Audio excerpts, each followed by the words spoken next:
ஈஸ்வர கடவுள் இங்க வந்தாரா? கும்பகோணத்தோட அடையாளமான ஆதி கும்பேஸ்வரர் கோயில நாளைக்கு மகா கும்பாபிஷேகங்க. அதாவது டிசம்பர் 1ஆம் தேதி காலையில 6 மணில இருந்து 6:45க்குள்ளார. அண்ட் நம்ம ஊர்ல இருந்துட்டு நம்மளே போகலன்னா எப்படி, அதனாலதான் டக்குன்னு கிளம்பியாச்சு. கும்பேஸ்வரர் கோயில் போற வழியெல்லாம் அவ்வளோ கடையெல்லாம் இருக்கும். அண்ட் கும்பகோணத்தோட டிகிரி காஃபி, மங்களாம்பிகா காஃபியும் இங்க தாங்க இருக்கு.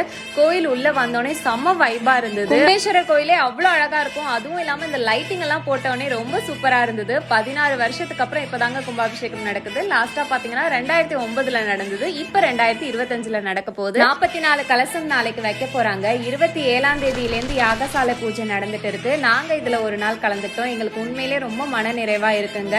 அண்ட் அடுத்தடுத்து கும்பகோணத்துல இருக்கக்கூடிய எல்லா கோயில்லையும் கும்பாபிஷேகம் நடக்கும். ஏன்னா சீக்கிரத்திலேயே மகாமகம் வரப்போகுதுங்க. அதுக்குள்ளேயே எல்லா ஒர்க்கையும் வந்துட்டு கம்ப்ளீட் பண்ணிடுவாங்க. நாங்களாம் ரொம்ப எக்ஸைட்டிங்கா இருக்கும். நாளைக்கு மறக்காம எல்லாரும் வந்துட்டு கோயிலுக்கு வாங்க. அண்ட் இங்க ஒரு யானை இருக்கும், அதோட பேர் என்னன்னு சொல்லிடுங்க.